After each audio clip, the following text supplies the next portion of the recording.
Good evening and welcome to Beyond the Front Page, a show produced by CUE Community College for the spring 2017 semester and broadcasted on Time Warner Communications, Verizon Fios, and the Auburn Regional Media Access, better known as ARMOR, as well as WIN 89.1, the college's radio station. I'm your host, Guy Cosentino.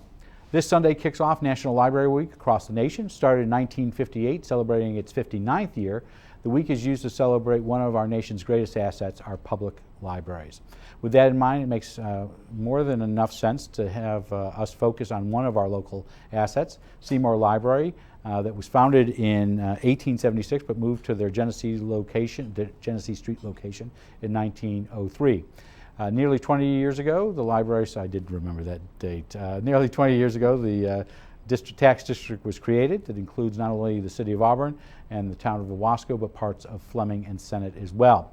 We have with us the third librarian and director since its creation as a tax district, Lisa CARR, who's been with the library since 2003. Ellen Dello, who is the vice president of the Board of Trustees, who are elected, and she represents Fleming, and Dannette Davis, the assistant library director. There's a lot going on at SEYMOUR Library, from changes in their hours to expanding some of their services, as well as changes in some of the places within the building. So we're delighted to have them on to talk about this. And just as a matter of disclosure, I am a member of the library's foundation board, which helps fund the library that is not part of the district. So I just want to let you all know that as well. Ladies, welcome to Beyond the Front Page. Thank you. We're so glad to be here. Well, this is it's a propitious time with National Library Week coming up, and really a lot of new stuff happening at the library. And we'll talk about cake pans and telescopes, so you're going to have to worry about that for a little bit. So for those who may not pay attention to SEYMOUR Library, other than it's a great service that you can get books or items from, how many people do you serve annually? Any idea?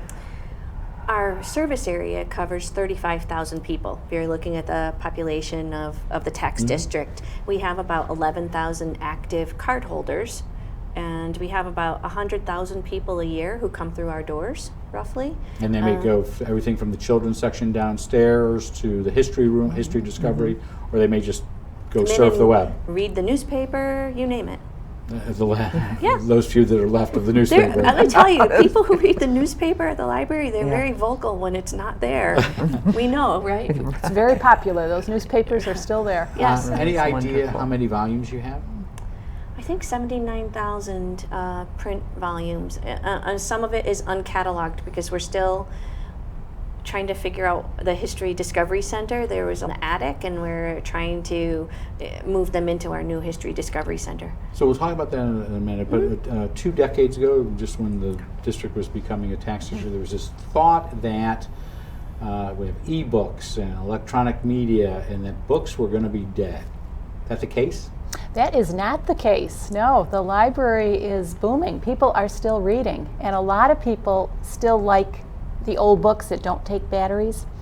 But our circulation continues to go up with the e-books, the downloadables, audio books, and putting them on your Kindle or your phone. And So if you have a phone or an iPad, you can come to the library, and somebody on your staff will help them figure out how to load them. Somebody can help them. We've got instructions on the website. We've got printed instructions. People can help you do it. But if you're like me, you need somebody to come on in, and somebody will help you. A lot of people don't come in the library. They you came in and got some help and learned how to do the digital downloads. And they were very helpful. And you can get magazines and things of that nature as well. Yeah, you can download all that from home. I think there's 124 subscriptions available for magazines digitally. So when it's a digital download like that, does it disappear after a while? For the magazines, no. Okay. You can, so that if it's Martha Stewart Living and it's your favorite recipe, you can have that, it's stored on your device. For the books, and you know that's my favorite. I knew that. I could tell. Yeah, you really love that cooking stuff.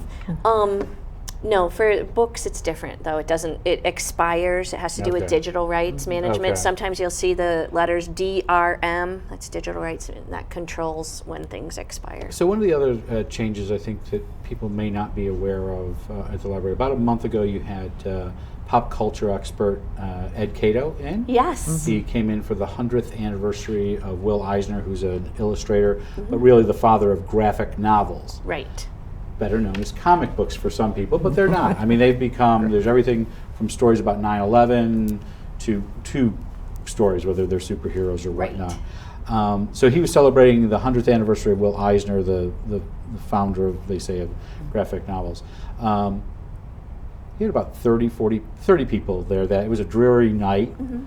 Is that something new? Not graphic novels, but is addressing that audience something new? You had them from people in their 80s to most likely, they look like some 8 and 10-year-olds in the room. No, I think it really depends on the programs. We have such a wide variety of programs, and they appeal to different people. So that was really fun because it was so multi-age. Some of the children's programs, I know you've attended, we have 100 kids that'll be coming in to see one of the programs or a story time, and that tends to be parents. I know for the last couple of years you've done the Lou Puppet Hoops Park. We're going to be, the story walk. I'll actually be addressing City Council later this month and asking permission. But I'm sure the city really is so great. They're a great partner to work with. So I think we'll have permission. And it gets people walking and exercising and reading at the same time. Right. So graphic novels, though, for example, you have 2 big sections on it. You have a section in the children's section, and then on your, what I would call the next level above children, but below. We're never sure what to call that floor. The mid floor. Mid floor. I don't you know. have a large section of that as well. Is that a new area where 20 years ago we wouldn't have necessarily had that many? Yeah, we didn't. I actually started the graphic novel collection right after Mr. Erskine left. I started buying graphic novels, and we didn't have enough to make a section, so they were just filed with whatever they were about, whether it was in the nonfiction section or whether it was a fiction book. But then as we just got more and more, it made sense to make a graphic novel section. So for those who may not know about the library district, how big a budget do you have for annually? Because you're a tax district that generates most of your funding from the tax. About 83% of our budget comes from the tax that the library district levies, and I think it's $984,000. That's what it was. Yes. For 2016. And how big a board do you have that you're a member of? There's 7. 9, including the 9, foundation. including the foundation representative and you. And so there's 2 each from each of the municipalities. So whether you are all of Fleming, you have 2 from Fleming, 2 from Senate, 2 from Owasco, and 2 from Auburn, and they're rotated. Am I correct on that? They're elected. But they're rotated in the sense of their election. They're all elected by the public. Yes. But they're not all up at the same time. Correct. Right. And then you also have Nancy Karpinski, who's the head of the foundation board. She's a representative on that board as well. Right. And I would add that Fleming joined the SEYMOUR Library Public District later than the others. So originally it was 6, and then it expanded up. And through the auspices of the library and the board and so on, Fleming was invited. I served on the Fleming board, and when we voted on the town board, Fleming board, we voted to join the tax district. And I was a person that didn't attend the library as much as I used to. Now they can't get you out of there. No, I mean, what a great place. I can't say enough. So you had served in local government. There has been a question about in several levels, but Cuyahoga County has in the past, as the county legislature has funded libraries, and then they have kind of cut back. Where did they end up back in December, January? The county legislature voted to fund Cuyahoga County libraries. Okay. I think it was $31,000 to be split between the 9 And libraries. is that up or down from the previous year? It's up because we haven't had any money from the county since 2013. And any particular reason you attribute that, other than you all showed up? We all showed up. Do you think that makes a difference? I think it made a difference, but I think there was a lot of work behind the scenes at really trying to help people understand about the importance of libraries in all of the communities in our county. The New York Library Association has done some research, and they show that for every dollar invested in libraries, there is a $7 return on investment.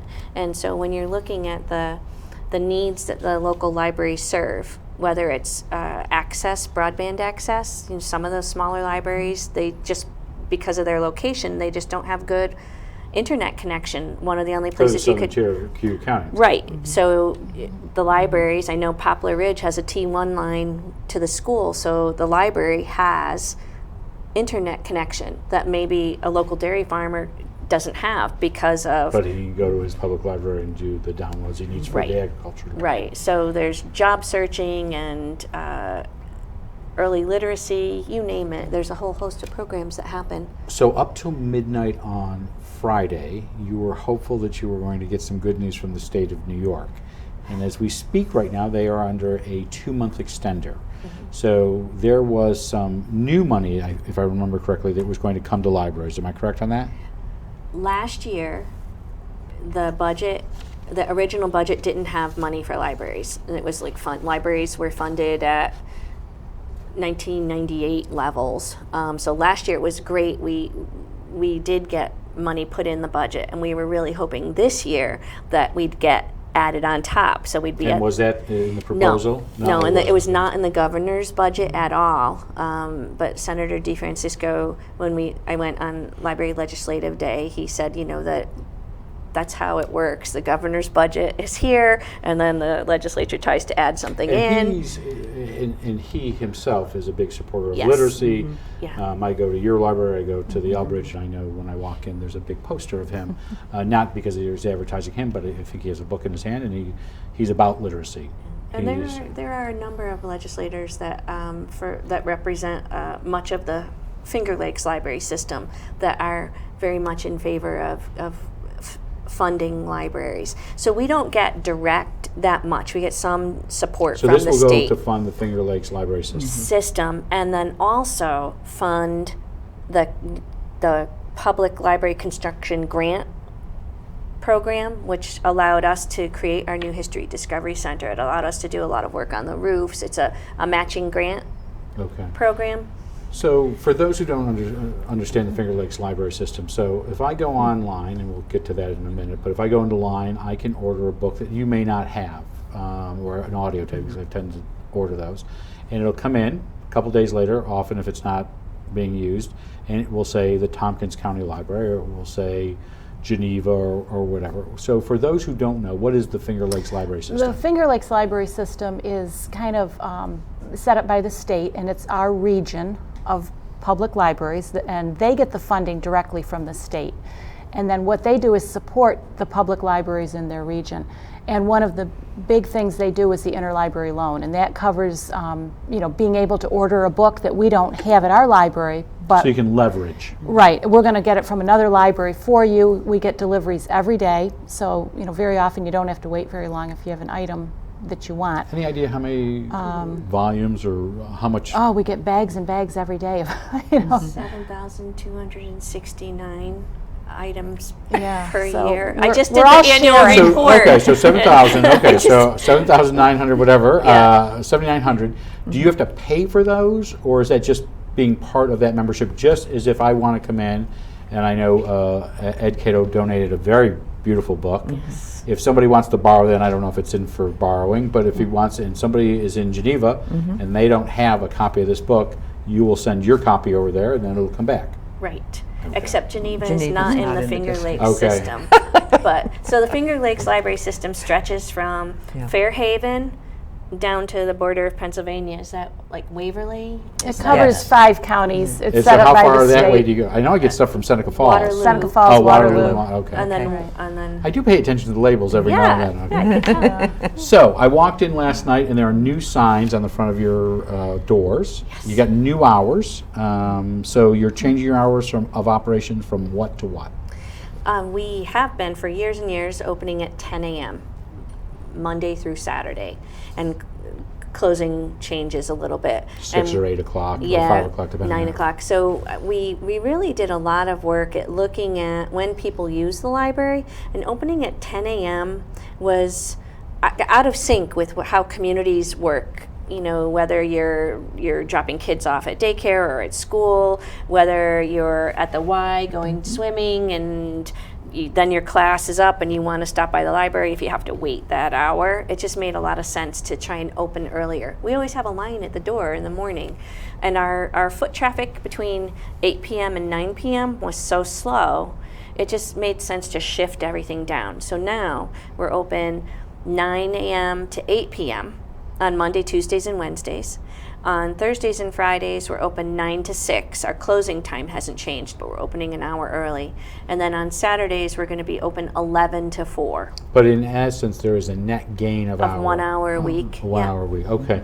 And how can you do the expansion? I mean, your budgets have been relatively flat. How can you do that with costs?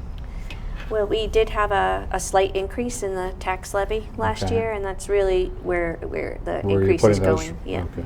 So the History Discovery Room, it was always known as, when I was a kid, as the History Room. I'm assuming you've changed the name, but you've also moved it. So tell us what you've done. I wanted to change the name from History Room, which it was the Mary Van Sickle Waite History Room. Now it's the Mary Van Sickle Waite History Discovery Center, because the History Room it seemed very passive. It was just it was a great collection, but up on the second floor, you have to go up those metal stairs. It's not accessible. Not accessible. Very limited hours. Not really used to the extent it could. So if I wanted to look at an old edition of The Citizen, I could go there. We have microfilm, and then we also have bound volumes. And then you also had a lot of files where if somebody started putting clippings of whether it was the Shines Theater or, I don't know, the Seward statue, I'm just tossing stuff out. But do you still keep those types of files? We have them, and we're still trying to find out what we actually have. It hasn't been cataloged. There's been a number of different people in and out of the History Room taking care of it, and not a consistent way of looking at it. So we've expanded the hours. It's open 11 a.m. to 4 Monday and Tuesday, Thursday and Friday, and 11 to 8 on Wednesdays, and then I think 1 to 4 on the first and third Saturdays. So that's pretty cool that we added hours, and that we're really looking at trying to look at history nationally, but through the local lens. So there's a lot of local history books there. Right. People who've written books, whether they're from Auburn or not, about pieces of Auburn history, whether it's Seward or other. Well, we're finishing up an exhibit right now, and it's the class of 17. Well, it's the class of 1917. So 100 years ago, what was this class looking at? What was happening nationally? Well, we were entering World War I, and here's Thursday's the 100th anniversary. Right, right. So you're looking at the pictures of the kids in that class, and there's these two boys. They're in the World War I uniforms, and there was a polio epidemic. Well, that year, that class couldn't start school in September because of the polio epidemic nationally. So was this part of the great influenza of that period of time? That was 1918. Oh, yeah, 18, big influenza, but this was, So I we've guess, all read the same book. Polio, I right. just didn't remember, okay. Well, it's 1 year interesting to later. look at some of the we have the old records from Seymour Library, you do? and it's Okay. as well as old yearbooks from the schools. Could you talk a minute But, about Martha? Yes, well, I was just going to say we find a lot of the days that the library was closed, especially the children's room would be closed back in the early part of the century because of epidemics, childhood epidemics. Scarlet and fever. so, yeah, there was a number of epidemics, and that was just, it would affect the library hours. And you can rent either So- or borrow the Great Influenza in hardcover or on disc, I believe, at your institution. Okay. Read all about it. So you've moved from where to where? So we talked about the inaccessible spot upstairs. Where have you moved? It's moved down 2 floors. It's on the basement level now. And But it's accessible because you have an accessible. The elevator. elevator goes to it now. It's right near the children's room, so the families and kids are going right by. We'd like, to be able to have some programs where kids can learn more history, and now they're going to be seeing it. We have a display case that we're painting, a great big display case in the hall outside of the History Discovery Center. So that's going to have changing exhibits in it to showcase things. And was the change mainly because you wanted it more accessible, or you just needed to get people to use it more? Well, people were using it, but again, the accessibility was an issue. It wasn't as visible, and it was difficult for a lot of people to get up those stairs to it. Tell me about baking pans. I said I'd get to it at some point. Yes. We received a grant from the Frederick and Aura Everett Trust. Okay. And back in December, and our grant proposal was to create Discover Kits. And we So what's a wanted, Discover Kit? Forget the baking pan for a Right. second. What's a Discover Kit? the Discover Kits are, we wanted to let people try and explore different hobbies and crafts without having to have an in-depth financial burden. So if you wanted to try calligraphy, but you didn't want to buy all those pen nibs, we'll put it. We put a kit together. So we have this So wide does it cost range. anything to borrow the kit? No, just your library card, Okay. your tax dollars at work, and this wonderful grant. Okay. So, so we have So that. do you have to be? I'm sorry. Yeah, to that's interrupt, okay. but so do you have to be part of Fleming, Owasco, Auburn? I'm missing somebody. Senate. Senate, sorry. Sorry, Senate, because you're right next door here. Do you have to be a member of those tax districts to borrow things like the Discoveries kits? Because this was a grant-funded project, we are making it available to all of the Finger Lakes library Okay. system, but we are saying that it can't go through the delivery van. You actually have to come to the library So I and was going get to say, it. because one Yeah. of them's breakable. Right, The day I happened to be, one day you were showing me the telescope. right, So if I want to take up astronomy, right. what do I get? You get this really awesome telescope and a little backpack that has information on how to use it. It's a tabletop unit. You took it home. you Yeah, and Peter and tested people it can out. put it out on the picnic table. You could put it on a table. You could look through a window, but you could, So it how goes out more in the nice weather. Yes. How long can you borrow it for? I think standard borrowing time. think it's- I think it's 2 or 3 weeks? Couple yeah. weeks, yeah. And pans are one thing, but a telescope's expensive. right. What's the non-return rate for some of this stuff? Sorry to be cynical. No, no. So far, so good. We have had the telescope for almost 2 years, year and a half, 2 years, and we haven't had any problems with it.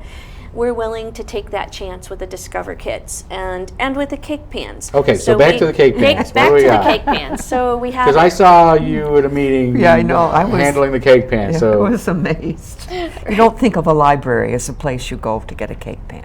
And that's the phenomenal part of So the why things do that it? are happening in a library.